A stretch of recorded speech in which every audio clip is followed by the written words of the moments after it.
folks. This is day one of the Rogue Scholar. I'm very, very excited to do this. It's been a long time since I have really taken seriously being on video. Obviously, I do the podcast Macro and Cheese. I hope you check it out. It's really worth your time. But today we have a guest. We have a special guest. And that special guest is my friend, Geoffrey Ginter. And let me just say, I'm very happy to have him on here. So without further ado, Mr. Geoffrey, how are you, sir? I am much better than I was just even a few months ago. Getting off of social media was the best thing I could have done. It was driving I'm me out of envious. my mind. I'm You flipping know, envious, dude.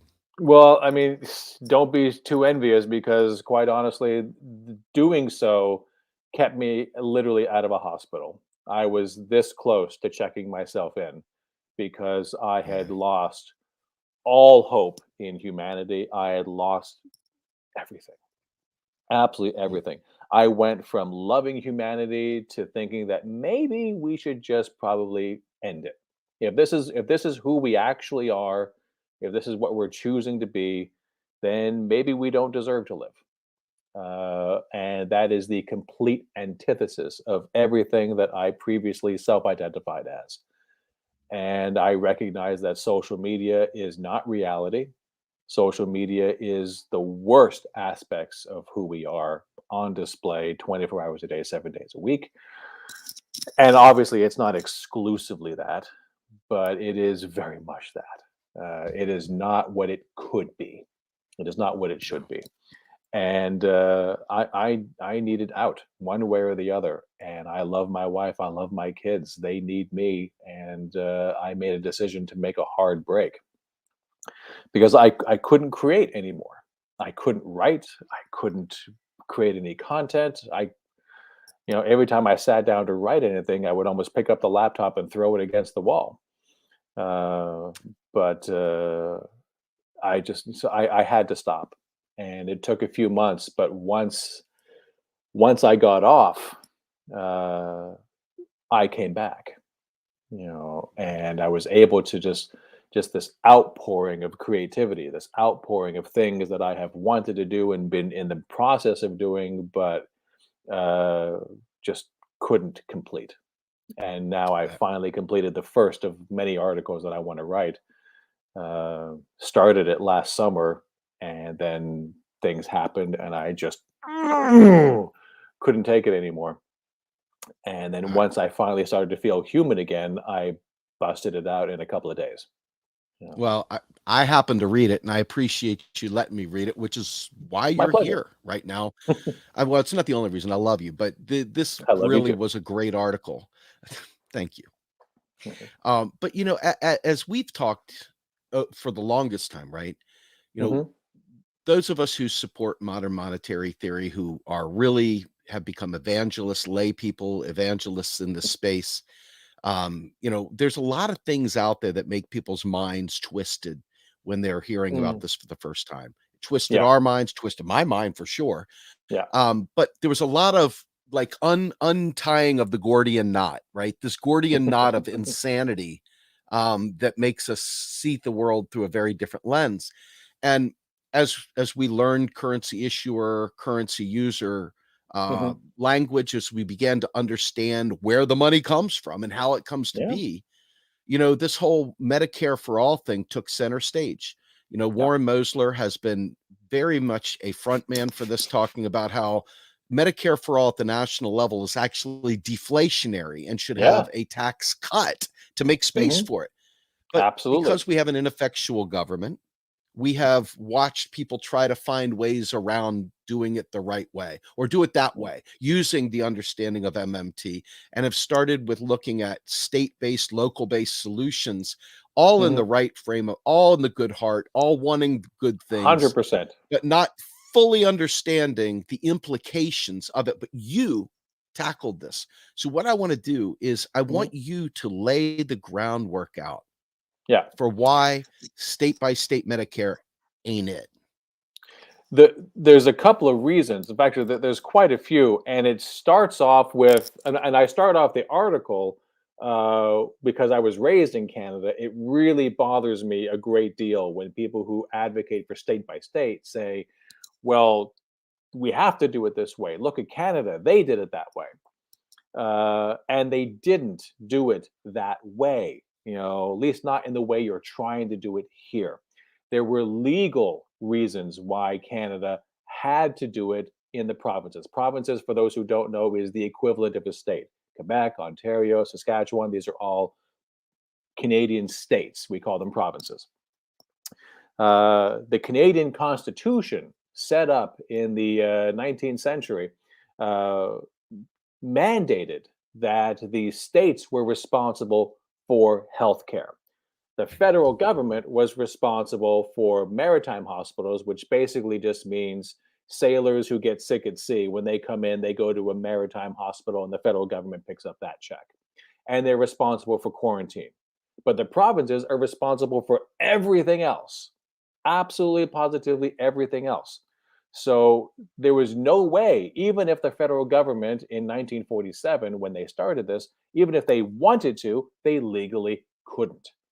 There was no legal mechanism outside of changing the Constitution for the federal government to be able to do it. So it had to be in the provinces. That was not the right way to go, from a macro perspective, but legally they had already tied up their hands. So that's what happened. Saskatchewan started hospital insurance. Another thing that drives me crazy when people say that Canada did it state by state or province by province. They make it sound like provinces basically created the NHS as they have in England, where everything is covered for everything. But that's not what happened. In 47, Saskatchewan started hospital insurance, just hospital insurance, not full coverage for everything. And a couple of other provinces signed on as well, created their own hospital insurance. And in 57, the federal government passed a law that says, hey, we'll cost share. Those costs are going up, we'll cost share. You're still in charge, we'll cost share. So 10 years of this, and all they have is hospital insurance. It's not until the 60s, 20 years after the inception of hospital insurance, do we finally get full coverage for everyone. But it's individual provinces. It's not single payer. Drives me crazy when I see Canadian experts in talking about Medicare for all talk about the Canadian single payer system. It's not single payer. All the provinces, all the territories have their own systems, and the federal government steps in with assistance, with oversight. It is a partnership, and you can celebrate that if you want, but there are problems with that part. Areas of negotiation you have to go through if you want to change anything. So it makes it very cumbersome, it makes it limited. And after all this time, 70 years, we still don't cover dental, we still don't cover vision, we don't cover ambulance rides, we don't cover prescription drugs, we don't cover long-term care. There is a lot that you're still on the hook for, that you have to go to private insurance to fill in those gaps. 70 years of this shit, and we still don't have everything done. And there's almost no political movement in Canada to close these gaps. They've basically got something that works. It works a lot better than we have over here. It works a shitload better than we have over here. But Ham everything works sandwich better works than we. better. Yes, everything works better than what we have over here. So let's set our sights as high as we can. I don't Yeah. want to base our healthcare decisions based upon the poor political choices of Canada, based upon the poor political choices of European countries. They all do things in their own different way. They come to very similar conclusions in very similar ways, but they are all of them restricted arbitrarily in one way or another. And it comes down to legal authority to pay with what currency. That's what it comes down to. So I don't want to Yes. hear any more about the Canadian system and how we should emulate that. I don't want to emulate the Canadian system. I've been there. It's much better than we have, but it is not nearly as good as we could have. It's not nearly as good as they could have either. Let's take a look at that for a minute, Yeah. right? Because when you present this stuff, Hmm. let's just be crystal clear. Yeah. You have a video with 1 Hmm. trillion views of you shouting down a scaby-ridden Republican jerk Hmm. that was trying to block funding for healthcare. You have Yeah. been at the forefront of this for many years. This is really how we got to meet each other years ago, Yeah. is because Yeah. of that video. And, you're not an enemy of Medicare for all. You are a No. champion of Medicare for all. Hmm. I am not an enemy of Medicare for all. I am a Definitely not. champion of Medicare for all. We do not want anyone to go without. We want it to be as robust as possible. So I want to get Hmm. that point out, that we're not sitting here saying that this state approach is bad Hmm. just because we're bad guys. We don't like people. We want people to suffer. We're saying it because functionally it doesn't work. That's Functionally the it thing. can't work. So we're That's the thing. champions and good friends, people that Hmm. love one another, Hmm. sometimes have different levels of understanding of information. And Yeah. when you have an area that you understand inherently, like macroeconomics, or in Hmm. particular, in your case, the healthcare system, combine that together, and you're Yeah. saying, guys, I love you to death. Let's fight for the right thing. Let's fight for the thing that can work. And and Yes. and I want to clear that up, because I think that people frequently think that because you said no to their idea, or Hmm. I love you, but that idea won't work, that you are Hmm. somehow or another attacking them. And that is on its face false. Would you agree with And that statement? I do, but that's what social media does. Social media Yes. is not That's a why I conversation. set up for you there, sir. Set up for Yeah. you. Social media is not a conversation. You can say what you can in 256 characters. You can do a tweet storm and really get into the nitty gritty of what you're talking about. But that doesn't mean people are reading all the way through. They read as far as they want to until they think they've got something they can get you on, and then everything else is done. Social media has so much potential and it's wasted on a population that doesn't know what to do with it, which is really unfortunate. It's an incredible way that we can share information. It's a wonderful way that we can network, and we blew it. We've absolutely blown it, and I don't see a way out of that in the short term. And we certainly don't have long term left. Uh, so when I say that I'm not interested in a state-based solution, I'm not simply saying it's my way or the highway. I'm not saying you have to go with my idea because my ego says so.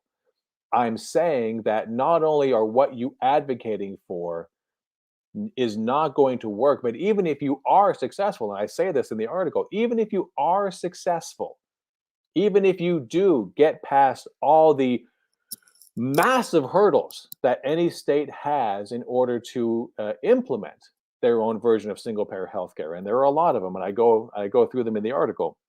Even if you are successful, you are always constantly 100% at threat, because when you understand the differences between a currency issuer like the federal government and a currency user like any state, you understand that states are financially constrained. What they can and cannot do has nothing to do with available resources, nothing to do with that whatsoever. They could have all the resources at their beck and call, right at their feet. But if they don't have the money to purchase them, then who the hell cares? Like I say, like a lot of other people have put it in similar terms, I have all the access I need to a Mercedes Benz right now. I know where the dealership is. I can go there, but I don't have the money to buy it. So who cares if I have access? I can't purchase it. Yep. So that's what a state is. And even if you are successful, if you pass the law, if they successfully raise the funds through taxation and borrowing and federal grants, they do it. Fantastic. Great. Today. But if you don't control costs, then those costs go up. The taxes have to go up because they have to pay for it. Even if you get people today to say, yes, we'll go these higher taxes, that doesn't mean that next year, 5 years, 10 years from now, as costs go and those taxes have to go up, that they're not going to still be okay with it, that they're eventually going to say no. And we already know that the rich have every resource at their disposal to say no successfully. So you were very lucky to ever get it right in the first place. If you don't get enough money and you still implement it, then you're playing right into their hands when you have wait times, shortages, all manner of rationing. And they're going to say, well, that's what single payer healthcare gets you. So we can't have it nationally. That hurts everyone else. That hurts the national movement. So if you're successful, it's only a matter of time before your next recession, your next environmental disaster, your next pandemic, your next something that is going to create huge economic downturns. Your tax revenue goes down, unemployment goes up, which means your state expenses on unemployment go up, and you now have less money for your health care, which means now that is under threat. So win or lose, we still lose.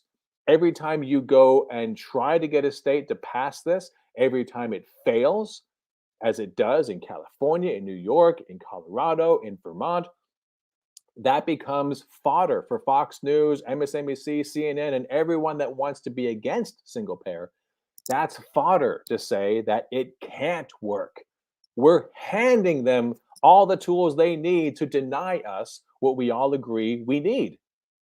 So we're definitely working for the enemy when we go for state-based plans. We try, we fail, that's fodder for them. We try, we succeed, it's still fodder for them. No matter what we do, it's fodder for them, and we all lose. So You know, I'm, I want to take us back to a parallel issue. Sandy Darity, mhm, very, very much a leading voice in the reparations movement, yeah, has been vocally fighting within the reparations space mhm, because there are people out there trying to do local and state-based reparations. And he mhm, says no. And here's his argument, and I think this argument plays out as well in the Medicare space or any mhm, kind of space.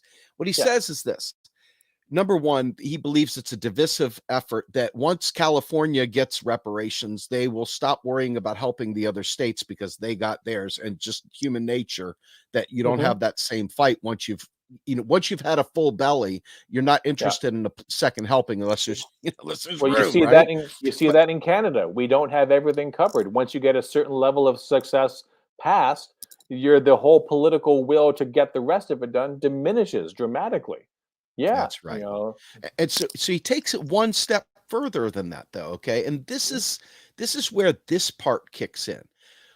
When you understand organizing and you understand the level of energy that the arc of getting these things to popular uh, positioning mhm, within the political realm, within any realm, you ultimately have a certain window of time. It's not yeah, necessarily just the Overton window. It's really kind of like this window. And if you don't have all guns or whatever, all energy pointed in the same mhm, direction and it's scattered, it ends up being yeah, a blob. It doesn't work the way we want. And he's concerned about that yeah, because he wants to see reparations in his lifetime. We'd like to see that, and we'd like to see Medicare for all in our lifetime. I'm sure he shares in that mhm, as well. What are your absolutely. thoughts in terms of the level of effort it takes to organize such a we saw the marches, you spoke at the Mhm, marches, we covered the mhm, marches. Not a whole lot came from that, did it? I mean, nope, this is the pops and fizzles of a movement without having any means of executing. What are your thoughts mhm. on that? Well, I think that's pretty much the ball game. It really depends upon emphasis, and I mentioned this in the article. One of the biggest reasons for going state by state in the minds of people that advocate for that sort of thing is that the federal government is too big, it's too laborious, it's bought and sold, it's gridlocked, it's impossible to get anything done, so we'll have to do state by state. And my problem there is, in what world do you think that there is a state government that also isn't bought, sold, corrupt as hell bent on making sure that we don't get progressive policies? I come from New Jersey. Are you kidding? One of the most corrupt governments in the world. There's no such thing as making sure that we can get something done in the state that because we can't get it done in the federal government. That's just a fantasy. Your level of effort is going to be exactly the same thing, excruciatingly hard, whether you wanted to get it passed in the states or whether you want to get it passed in the federal government. Now, you may say that it's worth it to give that level of effort to the states because you generally believe that you can do it, and then other states will follow suit. But the problem is that every time we do it, it fails. The federal program gets weakened. And even if you succeed, once you understand federal economics, you're not going to the promised land. You're playing right into the hands of Nancy Pelosi, right into the hands of Chuck Schumer, right into the hands of all these Democrats who say that they love us so much and they would do anything to help us, but it's just too expensive. It's just too this. Just look at what happened in California, they say. Look at what happened in Vermont. We can't possibly do it nationally. You're playing into the hands of the people that we're supposed to love and bow fealty to, as they talk out of both sides of their mouths. So, it's very important that we do keep our eye on the prize. The fight will be excruciatingly hard. You will have to do things you don't want to do. You will have to sacrifice, whether it's state based or whether it's federal based. But federal based is the only way to get what we want because healthcare is about resources. It's not about money. And only the federal government can marshal the needed resources to get us what we want. Why in God's name do you think the Federal Reserve and all the banks, run to the federal government to bail them out? If they're so all powerful, why do they need the federal government? That's where the legal authority comes from. Every time there's a natural disaster somewhere, why do they run to the federal government? Why don't they raise the money themselves? They know intrinsically that when the shit hits the fan, only the federal government can bail you out. When we had the Great Depression and tax receipts fell off a cliff, that's when FDR rolled up his sleeves and spent more than any other president before him to create jobs, to create Social Security, to start fighting World War II. It's the federal government. It is the legal authority to pay because they create the currency. No state can do that. So I don't want reparations done on the states either because it's always going to be conditional. It's always going to be conditional on their ability to raise the money, which means everything they say about socialism, you always run out of some people's money, is a true statement for states. It is not a true statement for the federal government. Peter doesn't pay Paul at the federal level, but they do at the state level. So on this note, I want to break in. Let me bring the father of MMT into the mix momentarily. This is a clip that I think you and I have both seen at times. Now, the other thing I want to say about Medicare for All, which we tried to get through to Bernie Sanders, but without success, obviously, is I see it as a highly deflationary event. So right now I see, I'll just use very, very round numbers, but $3 trillion spent on healthcare. Out of that, $1 trillion in the private sector is private sector administration. That's pretty much going to go away if we go Medicare for All. But what does that mean if that spending goes away? Well, all those were all salaries going to, people who were like digging one hole and filling in another, which is what private sector, compared with. Well, let's just say they were doing all the administration work. I'm not saying what they were doing wasn't valuable in its context, but the context had no value. But anyway, you had $1 trillion worth of wages and salaries going to people doing administration that aren't going to be there anymore. That's a highly deflationary event. All those people are going to be out of work in the unemployment lines looking for jobs. You don't raise taxes in that context. That makes no sense at all. You'd want to. So with that right there, you saw that. You don't raise taxes. Why is that? Because it creates unemployment, more unemployment, right? And that the government creating unemployment through taxation is the money story that Warren always talks about. In your article, you go into a lot of detail about all the different plans, all the different ways of approaching this, with the understanding that Medicare for All being deflationary would literally allow us to cut taxes. You would think we might get one or two Republicans to sign on, right? That's a cost-benefit analysis. Republicans, just like Democrats, they want to see taxes come down, but they don't want to see it come down for the working poor. They want to see it come down for them. Medicare for All is a power play. Medicare for all is a way for the people to be able to help regain some control over their own lives and make decisions for themselves. I don't want to work at this job anymore. I have because I needed the health benefits, but now I can say fuck you and I can do what I want. That's power for us, a power that has been denied to us, forever. So Republicans and Democrats, are theoretically on paper, going to be just dying over the idea of cutting taxes, cutting taxes, cutting taxes. But if you make that proposal, they're going to find all manner of reasons why that's not a good idea this time. And you and I both know it's because it's the wrong taxes. They'd be cutting it on the wrong people.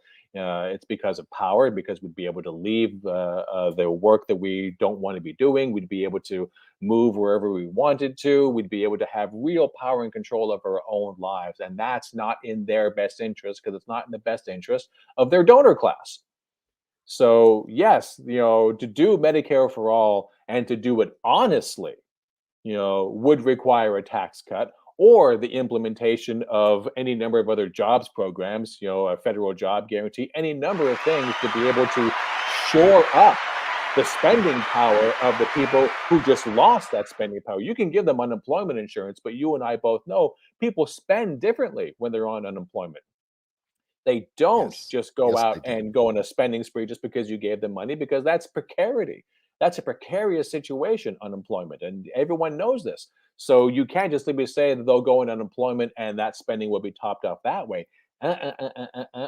You give them the money, they're not necessarily going to turn around and spend it. Hence, you're not creating demand. Hence, you're not keeping the economy afloat. But you could give them a job. People with a job spend vastly differently, from people who are unemployed. You could give them, a BI, you can do any number of things that are not temporary. That would actually shore up the economy and head off a deflationary event. But if all you do is Medicare for all, then yes, that will be deflationary. And if they take it honestly, they would understand that they have to do a tax cut. But who in who in Washington is honest? They want us to make sure that it's paid for. They want us to make sure Right. still to this day that it's paid for. So of course they're going to do a tax hike.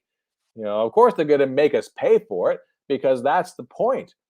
For them is to make the pain real, to make the system fail, so that they can step in and be the hero. The private sector will come in and do this. So no, they're not going to, be masturbating all over Fox News saying, "Oh my God, we're going to do a tax cut. We're going to do a tax cut." No, they're going to come up with reasons why it can't happen, why it would be bad for the country, all of which are lies and bullshit. But that's what they're going to push. And there's going to be a lot of people in the Democrat side who will do exactly the same thing, which is why I'm not about electoral politics anymore. I don't trust any of them. I don't give a shit who they are. I don't give a shit what they said before. I care what you actually do. And it's our job to make sure that they do what they said they were going to do. Until they do that, they're nothing to me. They're nothing. AOC means nothing to me. I don't want to spend 5 seconds talking about her, because AOC is not the point. If we're not willing to step up and do what is necessary to push them to do what we need them to do, then we have no business talking about her at all. She is not the savior. We are. And if we're not willing to do that, then we don't deserve to be saved. Dude, That's what I got to tell you, man, this is Soapbox City, and it's perfect, because when you hit the soapbox and you hit it right, it's just just feels good, because that's exactly the point. There's just not enough people out there putting the onus on themselves to organize, putting this onus on themselves to negotiate and communicate and build those coalitions. And instead, we think that every 4 years or every 2 years, we can just hit a switch and vote for somebody and make the world a better place. And that's just not proving to be the truth. I mean, I've been alive 53 years, and in my 53 years, had a lot of hype every 4 years, every 2 years, every 6 years, whatever. And I've seen next to nothing come from it. All right. Well, we're coming up about time. I want you to give us the high points real quick, the key takeaways of your article so that people, Yep. folks, we're going to be publishing this article. If it's not up today, it'll be up in the next day or so. We'll make sure we update the show notes for this so you have the article there to grab. It'll be all over our website, realprogressives.org, and out there all over social media. But Geoff, I'll let you take a moment to close us out. Tell us the key takeaways of this and Okay. where we can find more of your work. Okay. So key takeaways: healthcare is about resources. You know, it sounds like splitting hairs when we talk about currency user versus currency issuer, but it's not. It is the difference between life and death. If you have the resources to do what you need, you therefore need the legal authority to purchase those resources. And only the federal government can do that. States cannot. They can do the best that they can, they can try as best they can, but they are under the constraints that Fox News and everyone else will tell you that is bad about socialism. Eventually, you run out of other people's money. The rich will abandon, the whole project. They will hide their resources. They will hide their money. Corporations will go across the seas. They will do any number of tax dodges because they don't want to pay. And if you're doing it at the state level, someone has to pay, and that someone is going to be the people, which includes the rich people and the corporations. But rich people and corporations have any manner of mechanisms and tools at their disposal to make sure that they don't pay. So it's going to be you. So you're either going to fail to overcome the federal restrictions of states organizing and coming up with the regulations for their own state-based plans. That's a huge deal. It's going to keep you from getting it done at all. Or if you do get around it, you're weakening what you're able to accomplish. So bad idea right from the start. Even if you do get it passed, now you have to be able to come up with the funding. If you fail, like Vermont did, then it's just more fodder, for Fox News. If you pass it, but you can't get up all the money that you need, but you think you got enough, you're going to have rationing. You're going to have shortages. You're going to have all the things that they say happens with socialized medicine. And you're giving them all the fodder to kill the program and to kill the national movement.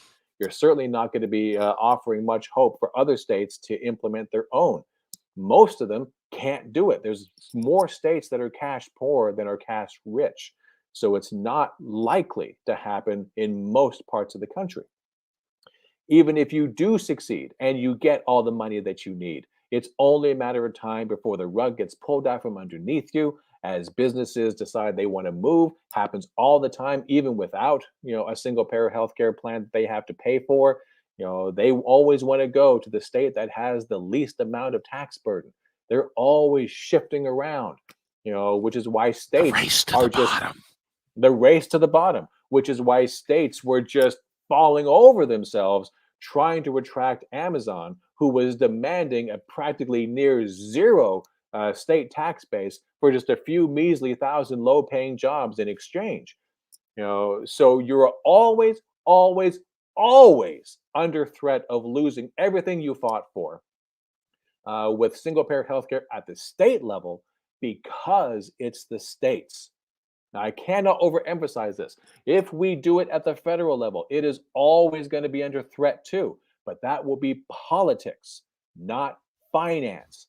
The federal government can finance it no matter what, under any and all circumstances. Good times, bad times, everything in between. There is no financial restrictions. There are real restrictions. There are restrictions of resources. If you don't have enough actual stuff to do it, then you've got a problem. But only at that point do you have a problem. So only the federal government can get it done. So if you're going to fight, you should be putting all your efforts into the fight that will actually get things done the way we need it to get done without threatening the entire system. If you want to fight at the state level, fight the states to pressure the federal government not to pass their own system. To pass their own system threatens everything that you are trying to accomplish. And I know that you want to accomplish great things. I know that you're frustrated. There's nothing comfortable about politics. There's nothing comfortable about fighting your government to get what you need. So I understand why you would want to make it more manageable. Do it at the state level first. But again, everything is stacked against you. And even if you win, you still lose. We lose. Every time you try and lose, we suffer the consequences. Every time you pass it and succeed, it's only a matter of time before it fails, and we suffer the consequences. So I need you to understand this. Please, for the love of God, understand the difference between a federal government and a state government. One can do it under any and all circumstances, and you'll have to fight them every step of the way to make sure that they do it, that they fully fund it, and that they keep doing it that way. That's your job. You're a citizen. That's your job. Their job is to have their hands directly on the levers of power. Our job is to tell them what to do with those levers. So you're always going to be under threat. But at the state level, you're under threat for a whole bunch of different reasons that are out of everyone's control. They cannot control a recession. They cannot control a tidal wave coming and wiping out a community. They cannot control tornadoes. They cannot control any number of things that lead to tax coffers going down. And now suddenly they really are cash poor, and they can't deliver what they promised. They can't do anything about that. And pressuring them isn't going to change that. So put your efforts where it will do the most good, the only good, the federal government. That's where the battle is. And if you want to get your states involved, get them involved in battling the state government. They have a bigger microphone than you. Absolutely. All right, Geoff. Well, listen, it's been a great talk. I really appreciate your articles. Man. Fantastic. Folks, look for it. I'm Steve Grumbine. And this, my friends, is my new show, The Rogue Scholar. We're going to be having lots of good stuff. I've got Bob Hockett coming on Friday noon to talk to us about Wildcat crypto and the future of fintech and past is prologue. So this will be exciting. And Geoff, I want to thank you so much for being my first guest on this new show. My pleasure. Thanks folks, for asking. Get the word out. Hopefully this was fun for you all. It was a lot of fun for me. And with that, we're out of here. Yeah.